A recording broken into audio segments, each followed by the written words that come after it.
Bom, estarei iniciando agora a continuação do estudo do livro Tzadok Ben-Derer, que fala dos acontecimentos do primeiro século. E agora, como a segunda parte desse vídeo, eu vou falar agora sobre a apostasia, né, o que ocorreu após a morte dos discípulos, né, dos primeiros discípulos, enfim. Bom, continuando aqui, vamos lá. A apostasia. Vimos nas partes anteriores deste estudo que os primeiros discípulos de Yeshua eram conhecidos como Netzarim, nazarenos, que tempos depois os gentios crentes passaram a ser chamados de cristãos. Afirmou-se ainda que os nazarenos e cristãos viviam em conjunto e eram praticantes do judaísmo, até que houve um momento na história em que ocorreu uma divisão. Essa ruptura decorreu da apostasia que ingressou no meio cristão. Consoante os relatos do historiador Flávio Josefo, Roma assassinou muitos hebreus durante os anos 66 a 73 DC, totalizando 600 mil israelitas, e durante os anos de 132 a 135 DC foram dizimadas cerca de 850 mil pessoas. Somando-se tais números, constata-se que em um curto período histórico houve o extermínio de aproximadamente 1.500.000 hebreus. Muitos deles eram nazarenos, o que leva à conclusão de que sobraram poucos israelitas seguidores do Mashiach Yeshua. Por outro lado, houve um grande crescimento do número de cristãos. Assim, a tendência natural se consumou. O grupo maior de cristãos prevaleceu sobre o grupo menor de nazarenos. Convira-se o relato de Abraham Cohen. Durante algum tempo, a comunidade cristã eram formadas de duas seções divergentes. A dos nazarenos, ou judeus cristãos, e a de cristãos gentios.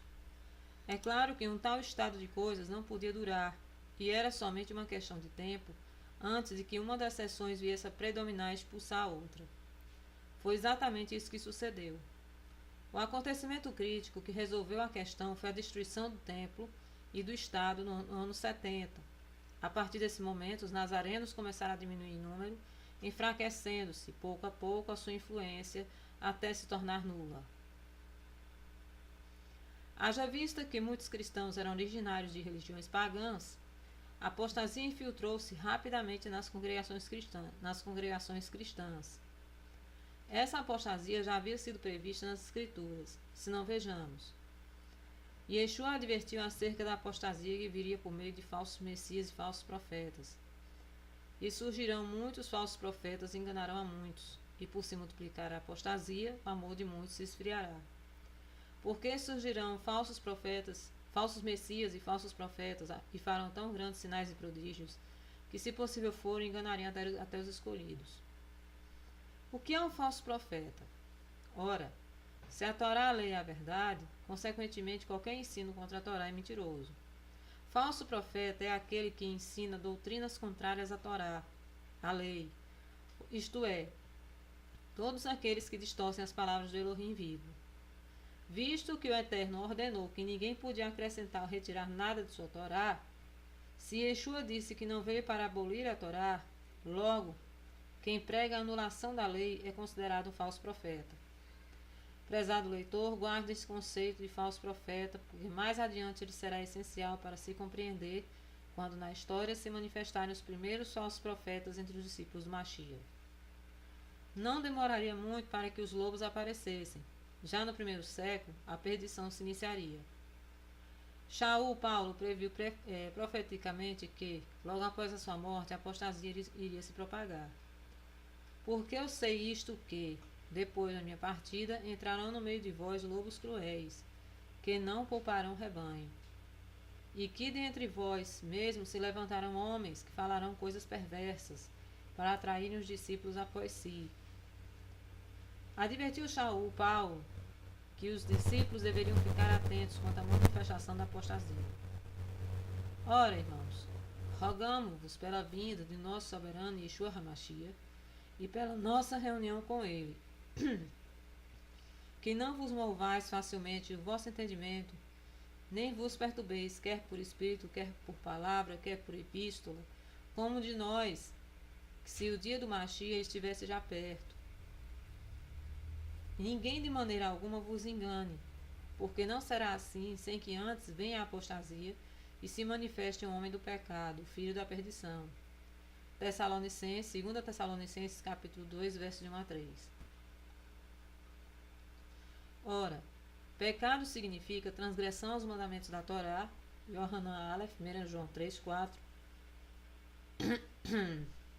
Assim, o homem do pecado mencionado por Shaul, Paulo, é aquele que traz ensinamentos contra a Torá do Eterno, levando as pessoas à apostasia. Estes ensinos têm origem maligna, mas o Ruach, o Espírito, expressamente diz que nos últimos tempos apostatarão alguns da fé, dando ouvidos a espíritos enganadores e a doutrina de demônios. Pela hipocrisia de homens que falam mentiras, tendo cauterizado a sua própria consciência. Timóteos Aleph, 1 Timóteo 4, de 1 e 2. Não só Shaul, mas também Kefa, Pedro, advertiu os discípulos contra a iminente apostasia que seria inaugurada. E também houve entre o povo falsos profetas, como entre vós haverá também falsos doutores, que introduzirão encobertamente heresias de perdição e negarão o Senhor que os resgatou, trazendo sobre si mesmos repentina perdição. E muitos seguirão as suas dissoluções, pelos quais será blasfemado o caminho da verdade. Volta-se ao ponto inicial. Se a Torá é a verdade, quem blasfema do caminho da verdade é aquele que prega contra a Torá. Esta é a mensagem deixada por Kefa, Pedro, qual seja que os discípulos de Yeshua deveriam tomar cuidado com os falsos doutores, que são aqueles que blasfemam contra o caminho da verdade, a Torá. Yohanan, João, fala expressamente que os antimessias, anticristos, já estavam atuando no meio dos discípulos. Muitas pessoas esperam que o antimessias, anticristo, se manifeste, porém Yohanan foi contundente ao advertir que já havia não só um, mas vários, atuando no meio da comunidade dos fiéis de Yeshua.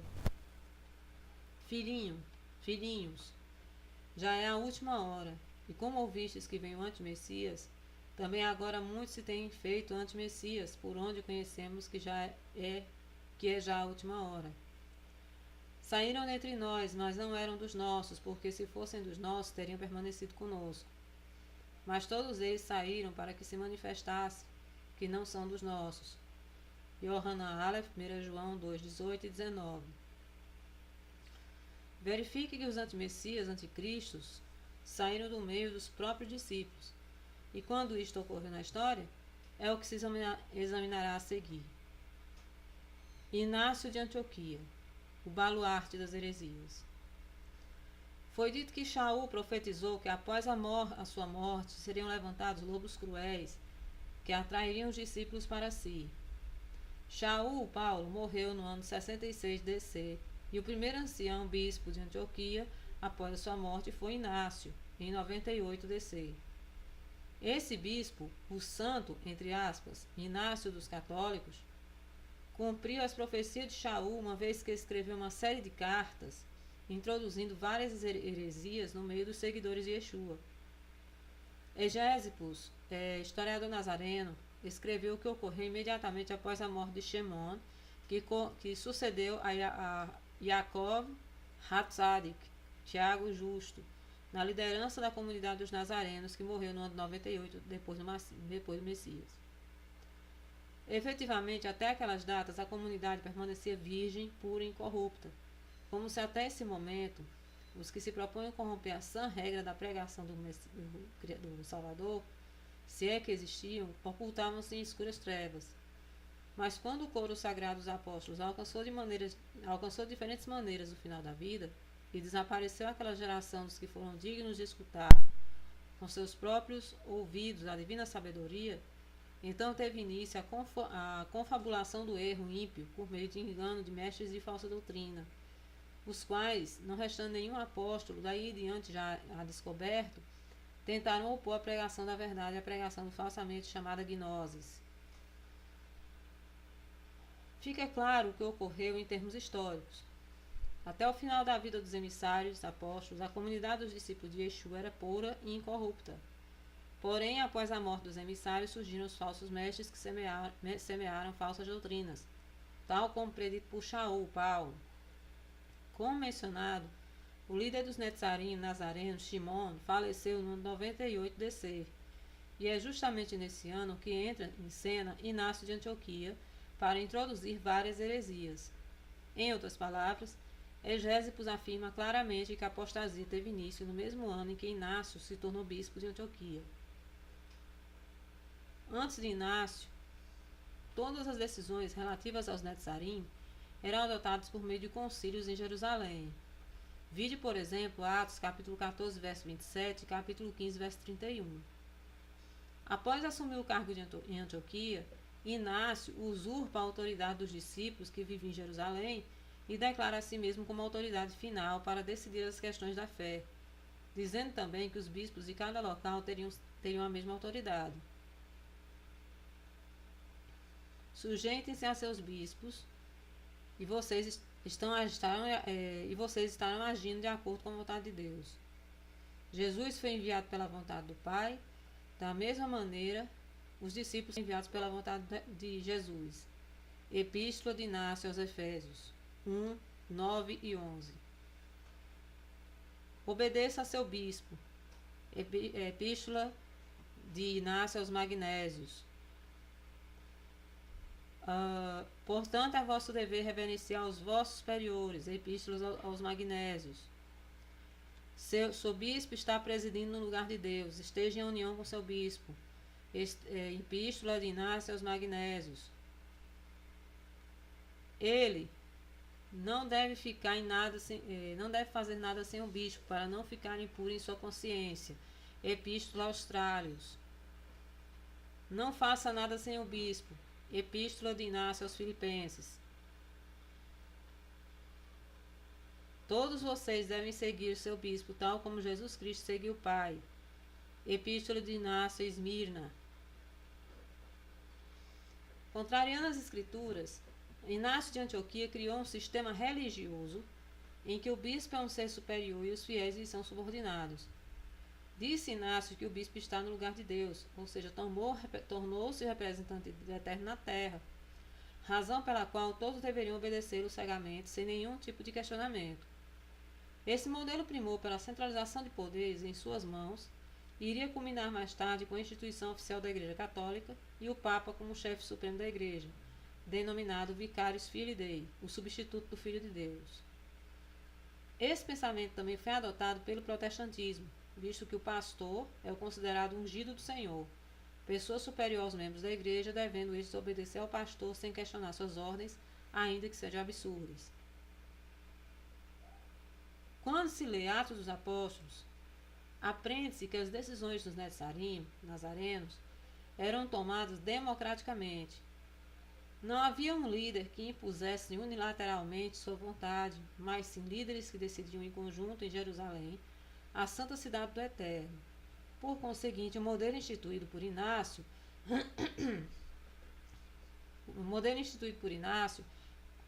concentração do poder na mão de um homem, é totalmente antibíblico. Inácio terminou por usurpar a autoridade dos nazarenos, e obteve o poder perante os gentios cristãos, estimulando que outros bispos gentios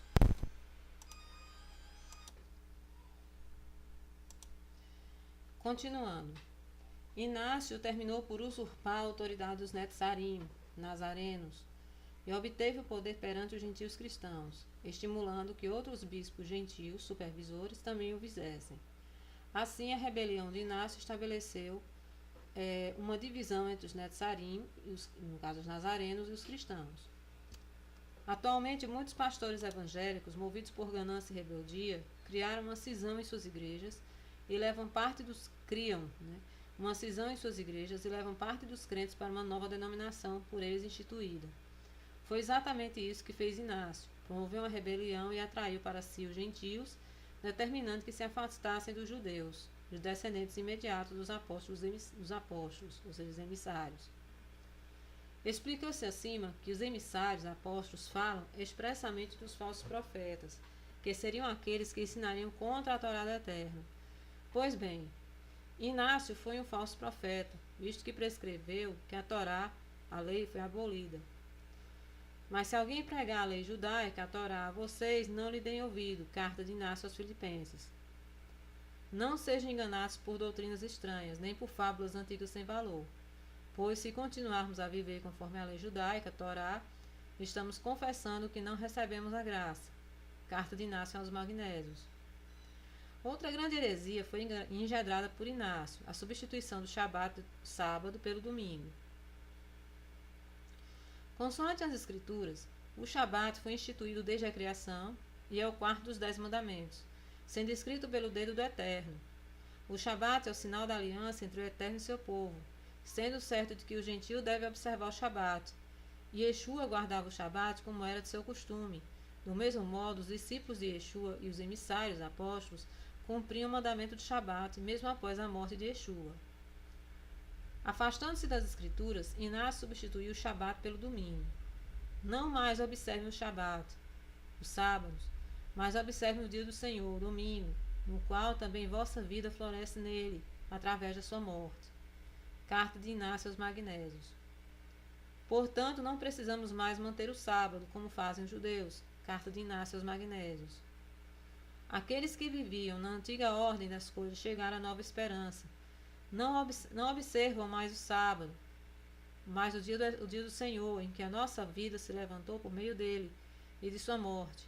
Alguns negam isso, mas é por meio desse mistério que recebemos a fé, no qual perseveramos para ser discípulos de Jesus Cristo, nosso único Mestre. Carta aos Magnésios. Vejam a jogada macabra de Inácio. Primeiramente, usurpa a autoridade dos nazarenos, que eram os discípulos diretos dos emissários, apóstolos. Depois afirma que os fiéis deveriam obedecer aos respectivos bispos locais, sendo que ele próprio era o bispo de Antioquia. Em seguida, decreta que a Torá, dada pelo Eterno, foi anulada. Agora, os homens não deveriam mais obedecer à lei do Eterno, mas sim os mandamentos do bispo. Em sequência, Inácio aniquila o Shabat e substitui pelo domingo. O que mais faltava? O golpe fatal do santo, entre aspas, Inácio, foi a criação de uma nova religião, distinta do judaísmo dos nazarenos, que passaram a chamar cristianismo. Surge então, pela primeira vez, a expressão cristianismo para designar essa nova religião. Vamos, portanto, aprender a viver conforme as regras do cristianismo, pois quem quer que seja chamado por qualquer outro nome, além desse, esse não é de Deus. É absurdo nomear Jesus Cristo e judaizar, pois a religião cristã não abraçou a judaica, mas a judaica abraçou a cristã. Carta de Inácio aos Magnésios. Permanecei em Cristo e o estranho não obterá domínio sobre vós. É absurdo professar Jesus Cristo com a língua e cultivar a mente que o judaísmo, que agora chegou ao fim. Onde está o cristianismo? Não pode estar o judaísmo. Carta de Inácio aos Magnésios. Já se ressaltou que Yeshua não criou uma nova religião, mas tão somente ensinou o judaísmo à luz das Escrituras. De modo totalmente contrário às lições do Mashiach. Inácio de Antioquia instituiu uma nova religião, o cristianismo, e colocou de lado a fé original em Yeshua e seus primeiros talmidim, discípulos. Estava aberto o caminho para a fundação do catolicismo romano. Eis as palavras de Inácio. Onde está Cristo Jesus, está a Igreja Católica. Epístola aos Esmirniotas. Roma preside a Igreja na caridade. Carta aos Romanos. Prólogo.